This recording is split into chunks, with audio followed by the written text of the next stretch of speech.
എല്ലാവർക്കും നമസ്കാരം. ആത്മസാക്ഷാത്കാരം, മോക്ഷം, എൻലൈറ്റൻമെന്റ് എന്നിവയെക്കുറിച്ച് നമ്മൾ സംസാരിക്കാറുണ്ട്. എന്നാൽ അതിനു മുമ്പ് വളരെ ലളിതമായ ഒരു ചോദ്യം നമുക്ക് ഇന്ന് ചോദിക്കാം. നമ്മൾ നമ്മുടെ ദൈനംദിന ജീവിതം എങ്ങനെ ജീവിക്കുന്നു?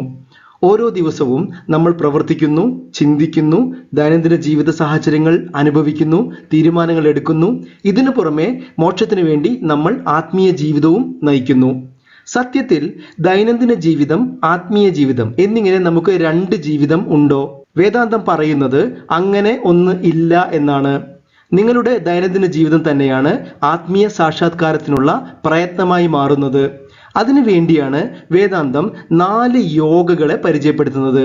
ഈ 4 യോഗകൾ നമ്മുടെ ദൈനംദിന ജീവിതത്തെ സാധനകളാക്കി മാറ്റാൻ സഹായിക്കുന്നു. ഇന്നത്തെ ഈ വീഡിയോയിൽ നമുക്ക് അതിനെക്കുറിച്ച് ചർച്ച ചെയ്യാം. പ്രിയമുള്ളവരെ, ദൈനംദിന ജീവിതത്തിൽ നിങ്ങൾ ഓരോ പ്രവൃത്തിയും ചെയ്യുന്നതിന് വേണ്ടി എന്തൊക്കെയാണ് ഉപയോഗിക്കുന്നത്?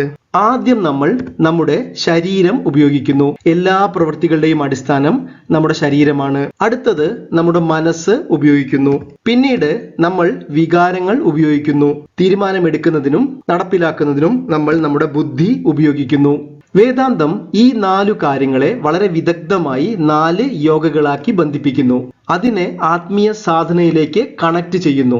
ശരീരം കൊണ്ട് ഉപയോഗിച്ച് നമ്മൾ ചെയ്യുന്നതിനെ കർമ്മയോഗം എന്ന് വിളിക്കുന്നു. മനസ്സിന്റെ ഏകാഗ്രതയ്ക്ക് ധ്യാനയോഗം. വികാരങ്ങൾ ഉപയോഗിച്ച് നമ്മൾ ചെയ്യുന്നത് ഭക്തിയോഗം. അവസാനമായി ബുദ്ധിയും അറിവും ഉപയോഗിച്ച് നമ്മൾ ചെയ്യുന്നത് ജ്ഞാന യോഗം. നമ്മുടെ ജീവിത വിജയത്തിന് നമുക്ക് ഈ 4 കാര്യങ്ങൾ ആവശ്യമുള്ളതുപോലെ മോക്ഷത്തിന് വേണ്ടി ഈ 4 യോഗകളും ഒന്നിച്ച് പ്രവർത്തിക്കേണ്ടതായിട്ടുണ്ട്. ഇനി നമുക്ക് ആദ്യം മുതൽ യോഗ എന്ന വാക്കിന്റെ അർത്ഥം എന്താണെന്ന് മനസ്സിലാക്കാം. യോഗ എന്ന വാക്ക് യുജ് എന്ന ധാതുവിൽ നിന്നാണ് ഉണ്ടായിരിക്കുന്നത്. യുജ് എന്നതിൽ ഇംഗ്ലീഷിൽ യോക്ക് എന്ന വാക്കുമായി ബന്ധപ്പെട്ടിരിക്കുന്നു. പണ്ടുകാലത്ത് നമ്മൾ ഉഴുവാൻ വേണ്ടി ഉപയോഗിച്ചിരുന്നതാണ് യോക്ക്. ഇപ്പോൾ നിങ്ങൾ ചിന്തിക്കുന്നത് ഈ യോക്കും യോഗയും തമ്മിൽ എന്താണ് ബന്ധം? യോഗയുടെ ധാതു വാക്കായ യുജും യോക്കും ബന്ധപ്പെട്ട് കിടക്കുന്നു. ഇതിന് പ്രധാനമായും 2 അർത്ഥങ്ങളാണ് ഉള്ളത്. ഒന്ന്, ടു കൺട്രോൾ, നിയന്ത്രിക്കുന്നതിനെ യുജ് പറയുന്നു. 2, ടു യുണൈറ്റ്, ഒന്നിപ്പിക്കുന്നതിനെയും യുജ് എന്ന വാക്ക് ഉപയോഗിക്കുന്നു. ഈ ചിത്രത്തിൽ നിങ്ങൾ കാണുന്നത് പോലെ ഇവിടെയുള്ള 2 മൃഗങ്ങളെ ഒരേ സമയം നിയന്ത്രിക്കുകയും ഒന്നിപ്പിക്കുകയും ചെയ്യുന്നതാണ് യോഗ്. ഇതേപോലെ യോഗ നമ്മുടെ മനസ്സിനെയും ഇന്ദ്രിയങ്ങളെയും നിയന്ത്രിക്കാൻ സഹായിക്കുകയും നമ്മുടെ ബുദ്ധിയെ ഉയർന്ന സത്യവുമായി ഒന്നിപ്പിക്കാൻ സഹായിക്കുകയും ചെയ്യുന്നു. എന്നാൽ പുതുതലമുറയിലെ പല ഗുരുക്കന്മാരും യോഗ എന്നാൽ യൂണിയൻ, അതായത് നമ്മുടെ ഇൻഡിവിജ്വൽ ഇന്റലിജൻസ്, കോസ്മിക് ഇന്റലിജൻസ് തമ്മിലുള്ള കണക്ഷൻ മാത്രമായി വ്യാഖ്യാനിക്കാറുണ്ട്. യോഗയുടെ നിയന്ത്രണം എന്ന ലക്ഷ്യത്തെക്കുറിച്ച് പരാമർശിക്കുന്നതേ ഇല്ല. വേദാന്തം പറയുന്നത് നിയന്ത്രണം ശരിയായ രീതിയിൽ നടന്നാൽ സംയോഗം വളരെ എളുപ്പമായി തീരും.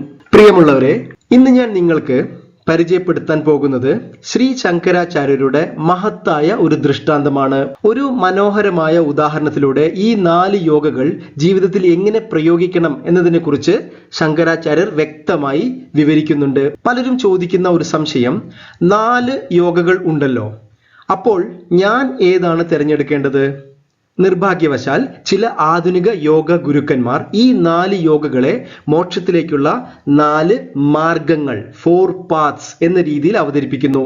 അവർ പറയുന്നത്, നിങ്ങളുടെ സ്വഭാവം അനുസരിച്ച് ഒരു യോഗ തിരഞ്ഞെടുത്തോളൂ. നിങ്ങൾ നാമജപത്തിനും അമ്പലത്തിൽ പോകുന്നതിനും കൂടുതൽ താല്പര്യമുള്ള വ്യക്തിയാണെങ്കിൽ ഭക്തിയോഗ തിരഞ്ഞെടുക്കാൻ അവർ നിർദ്ദേശിക്കാറുണ്ട്. നിങ്ങൾ നന്നായി കാര്യങ്ങൾ അറിയാനും പഠിക്കാനും താല്പര്യമുള്ള വ്യക്തിയാണെങ്കിൽ നിങ്ങൾ ജ്ഞാനയോഗ തിരഞ്ഞെടുക്കാൻ അവർ ഉപദേശിക്കാറുണ്ട്. എന്നാൽ ഇത് തീർത്തും തെറ്റാണ്. മാത്രവുമല്ല വലിയ അപകടം പിടിച്ചതുമാണ്. എന്തുകൊണ്ടെന്നാൽ ആളുകൾ 1 or 2 യോഗ തിരഞ്ഞെടുക്കുന്നു, മറ്റുള്ളവയെ തീർത്തും അവഗണിക്കുന്നു. എന്നാൽ പുരാതന ആചാര്യന്മാർ ആരും തന്നെ ഇങ്ങനെ യോഗകളെ വേർതിരിച്ച് കാണാറില്ല. ഇനി നമുക്ക് ഉദാഹരണത്തിലേക്ക് വരാം. നിങ്ങൾ അരി പാചകം ചെയ്യുകയാണെന്ന് സങ്കല്പിക്കൂ. പഴയ കാലത്ത് എങ്ങനെയാണ് നമ്മൾ അരി വേവിച്ചിരുന്നത്? അതിന് നമുക്ക് ആദ്യം ഒരു പാത്രം ആവശ്യമാണ്, പിന്നീട് നമുക്ക് വെള്ളം ആവശ്യമാണ്, പിന്നീട് അരി വേണം, അതേ പറഞ്ഞ പോലെ അവസാനമായി നമുക്ക് തീയും വേണം. ഈ 4 ഘടകങ്ങൾ ഒരുമിച്ച് വരുമ്പോൾ നമ്മുടെ ലക്ഷ്യം, അതായത് അരി വേവിക്കുക എന്ന ലക്ഷ്യം നിറവേറ്റുന്നു. ശങ്കരാചാര്യർ പറയുന്നത്, ഇതുപോലെ 4 യോഗകൾ ഒരേപോലെ സംയോജിക്കുമ്പോൾ മോക്ഷം സാധ്യമാകുന്നു. അപ്പോൾ ഇവിടെ ഒന്നാമത്തെ പോയിന്റ് വളരെ ക്ലിയർ ആണ്.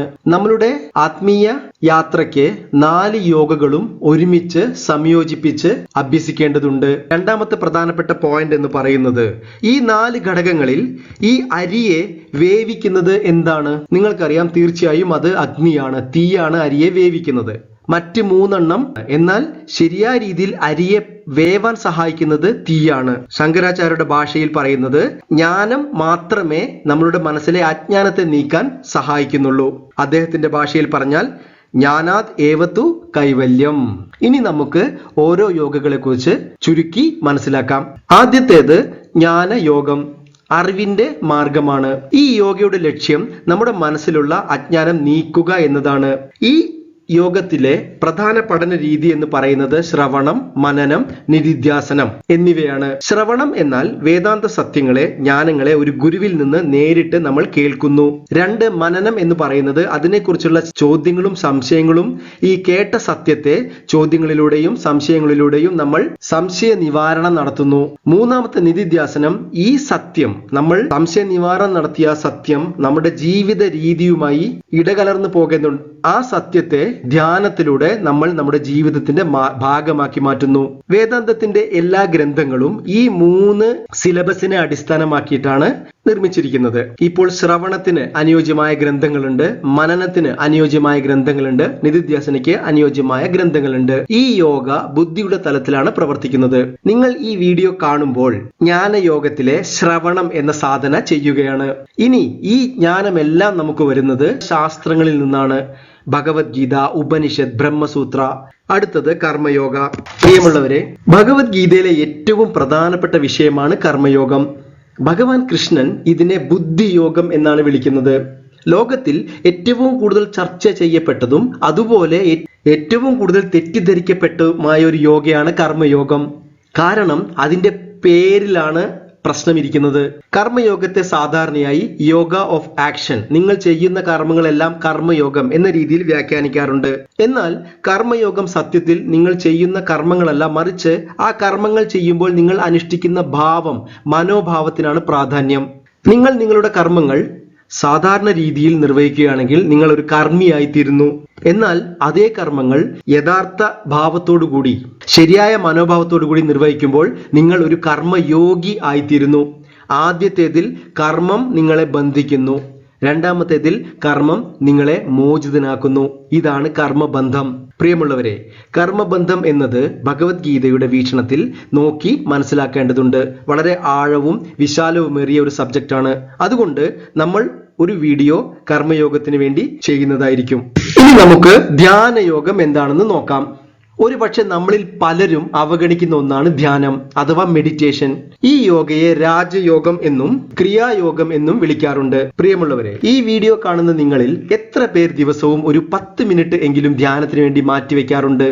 നിങ്ങൾ ആലോചിച്ചു നോക്കൂ. ധ്യാനം, പ്രാണായാമം, അതായത് ശ്വസന നിയന്ത്രണം എല്ലാം ഇതിന്റെ ഭാഗമാണ്. ഈ യോഗയുടെ ലക്ഷ്യം നിങ്ങളുടെ മനസ്സ് ശാന്തമാക്കുക, ഏകാഗ്രമാക്കുക എന്നതാണ്. അസ്വസ്ഥവും അശാന്തവുമായ ഒരു മനസ്സിന് ഒരിക്കലും ജ്ഞാനം സ്വീകരിക്കാൻ കഴിയുകയില്ല. അതുകൊണ്ട് ഞാൻ നിങ്ങളോട് അഭ്യർത്ഥിക്കുന്നത് ഇന്നു മുതൽ ഒരു 10 മിനിറ്റ് നിങ്ങൾ ധ്യാനത്തിന് വേണ്ടി മാറ്റിവെക്കണം എന്നാണ്. നിങ്ങളുടെ വീട്ടിലെയോ മുറിയിലെയോ അധികം ആരും വരാത്ത ഒരു സ്ഥലത്ത് ഒരു 10 മിനിറ്റ് നിങ്ങൾ ഇരിക്കാൻ ശ്രമിക്കുക. ധ്യാനം എന്താണ്, ധ്യാനം എങ്ങനെ ചെയ്യണം എന്നതിനെ കുറിച്ച് വിശദമായ വീഡിയോകൾ നമ്മൾ ഭാവിയിൽ ചെയ്യുന്നതാണ്. എന്നാൽ ഒരു തുടക്കം എന്ന നിലയ്ക്ക് ആദ്യം ഒരു 10 മിനിറ്റ് നിങ്ങൾക്ക് ഇരിക്കാൻ സാധിച്ചാൽ അത് വലിയൊരു ജീവിത നേട്ടം ആയി കാണാവുന്നതാണ്. അവസാനത്തത് ഭക്തി യോഗ. ഈ യോഗം വളരെ ഫേമസ് ആണ്. എല്ലാ മനുഷ്യരിലും ജാതി, മത, കാല, ദേശഭേദമന്യേ ഭക്തി ഒരു വികാരമായി നിലകൊള്ളുന്നു. പ്രാർത്ഥന, ക്ഷേത്രദർശനം, നാമജപം, ആരാധന, ഈശ്വരവിശ്വാസം, ഭജന, കീർത്തനം എല്ലാം ഭക്തിയോഗയുടെ മാർഗങ്ങളാണ്. നമ്മളിൽ പലരും ഇത് അനുഷ്ഠിച്ചു വരുന്നു. എന്നാൽ ഭഗവത്ഗീതയിൽ ഭഗവാൻ കൃഷ്ണൻ ഭക്തിയെ തികച്ചും വ്യത്യസ്തമായ രീതിയിൽ അവതരിപ്പിക്കുന്നു. സാധാരണ ഭക്തിയുടെ അടിസ്ഥാനം വിശ്വാസം ആണ്. ദൈവവിശ്വാസം നമ്മളെ ഭക്തിയിലേക്ക് നയിക്കുന്നു. എന്നാൽ ഭഗവാൻ കൃഷ്ണൻ പറയുന്നത് ഉയർന്ന ഭക്തി എന്നത് ദൈവജ്ഞാനമാണ് എന്നാണ്. അതായത് ജ്ഞാനം നിങ്ങളെ ഭക്തിയിലേക്ക് നയിക്കണം. പരഭക്തി, അപരഭക്തി എന്നിങ്ങനെ അതിനെ വിളിക്കുന്നു. ഇപ്പോൾ ഈ 4 യോഗകളെ കുറിച്ച് ചെറിയ രീതിയിൽ നമ്മൾ മനസ്സിലാക്കിയിരിക്കുന്നു. ഈ യോഗകളെല്ലാം ഞാൻ നിങ്ങളെ പരിചയപ്പെടുത്തിയത് ഭഗവത്ഗീതയുടെ അടിസ്ഥാനത്തിലാണ്. ഞാൻ മുൻപ് സൂചിപ്പിച്ചതുപോലെ ഭഗവത്ഗീത ഈ 4 യോഗകളുടെ ഒരു അപൂർവ സംഗമമാണ്. ഭഗവത്ഗീതയിൽ ആദ്യം വരുന്നത് ജ്ഞാനയോഗ 2-ാം അധ്യായത്തിൽ, 3-ാം അധ്യായത്തിൽ കർമ്മയോഗ വരുന്നു, 6-ാം അധ്യായത്തിൽ ധ്യാനയോഗ വരുന്നു, അവസാനം 12-ാമത്തെ അധ്യായത്തിൽ ഭക്തി യോഗ വരുന്നു. ജ്ഞാനം, കർമ്മം, ധ്യാനം, ഭക്തി, ഈ രീതിയിൽ യോഗ ഭഗവാൻ കൃഷ്ണൻ നമുക്ക് പരിചയപ്പെടുത്തി തരുന്നു. അതിന് ഒരു പ്രത്യേക കാരണമുണ്ട്. നമ്മൾ ഈ 4 യോഗകളെ കുറിച്ച് വിശദമായി ഭഗവത്ഗീതയുടെ വെളിച്ചത്തിൽ വീഡിയോകൾ ചെയ്യുന്നതായിരിക്കും. ഇനി നമുക്ക് ഈ യോഗകൾ എങ്ങനെ അനുഷ്ഠിക്കണമെന്ന് നോക്കാം. ആദ്യമായി ഈ യോഗകൾ തെറ്റായി എങ്ങനെയാണ് അഭ്യസിക്കുന്നത് എന്ന് നോക്കാം. സാധാരണയായി ആളുകൾ ഇതിനെ വേർതിരിച്ചാണ് കാണുന്നത്. അത് തികച്ചും തെറ്റാണെന്ന് നിങ്ങൾക്ക് മനസ്സിലായി കാണുമല്ലോ. ശരിയായ രീതിയിൽ യോഗ എന്ന് പറയുന്നത് ഇടകലർന്നാണ് ഇരിക്കുന്നത്. യോഗകളെല്ലാം നമുക്ക് വളരെ ഗുണകരമാണ്. എന്നാൽ അത് ഓരോന്ന് വേർതിരിച്ച് അനുഷ്ഠിക്കുന്നതിലൂടെ നമുക്ക് യാതൊരു പ്രയോജനവും ലഭിക്കുകയില്ല. കർമ്മയോഗം നമ്മുടെ മനസ്സിനെ ശുദ്ധമാക്കാൻ സഹായിക്കുന്നു. എന്നാൽ ഭക്തിയോഗം ദൈവത്തോട് വ്യക്തിപരമായ ഒരു ബന്ധം സ്ഥാപിക്കാൻ സഹായിക്കുന്നു. ധ്യാനയോഗമാകട്ടെ മനസ്സിനെ ശാന്തമാക്കുകയും ഏകാഗ്രമാക്കുകയും ചെയ്യുന്നു.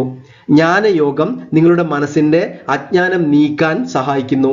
സമ്പൂർണ്ണ ആത്മീയ വളർച്ചയ്ക്ക് 4ഉം ഒരുമിച്ച് അഭ്യസിക്കേണ്ടതുണ്ട്. പ്രിയമുള്ളവരെ, നമ്മൾ ഈ വീഡിയോ അവസാനിപ്പിക്കാൻ പോകുകയാണ്. വളരെ ചുരുക്കിയ രീതിയിൽ മാത്രമേ യോഗകളെക്കുറിച്ച് നമ്മൾ മനസ്സിലാക്കിയിട്ടുള്ളൂ. ഭാവിയിൽ നമ്മൾ ഓരോ യോഗയും വിശദമായ രീതിയിൽ വീഡിയോകളിലൂടെ നമ്മൾക്ക് ചർച്ച ചെയ്യാം.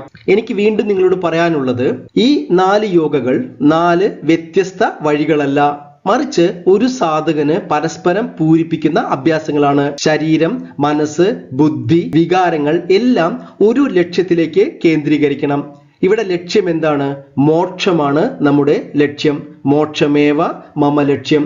ആ ലക്ഷ്യത്തിലേക്ക് ഇത് 4ഉം കേന്ദ്രീകരിക്കുമ്പോൾ മോക്ഷം എന്നത് സ്വാഭാവികമായി സംഭവിക്കുന്നു. എല്ലാ യോഗങ്ങളും നിങ്ങളുടെ ജീവിതത്തിൽ സമഗ്രമായ മാറ്റം കൊണ്ടുവരട്ടെ. നിങ്ങളുടെ ആത്മീയ യാത്ര ആത്മസാക്ഷാത്കാരത്തിൽ എത്തട്ടെ എന്ന് ആത്മാർത്ഥമായി പ്രാർത്ഥിക്കുന്നു. ഈ വീഡിയോ കണ്ടതിന് ഒരുപാട് നന്ദി. ചാനൽ സബ്സ്ക്രൈബ് ചെയ്യണമെന്ന് അഭ്യർത്ഥിക്കുന്നു. ചാനൽ സബ്സ്ക്രൈബ് ചെയ്ത മാന്യംഗങ്ങൾക്ക് ആഴത്തിലുള്ള നന്ദി രേഖപ്പെടുത്തുന്നു. ഇംഗ്ലീഷിലുള്ള വീഡിയോകൾക്കായി വേദാന്ത ഇൻ സിമ്പിൾ ലോജിക് എന്ന ചാനൽ സന്ദർശിക്കൂ. അടുത്ത വീഡിയോയിൽ വീണ്ടും കാണാം. നന്ദി, നമസ്കാരം.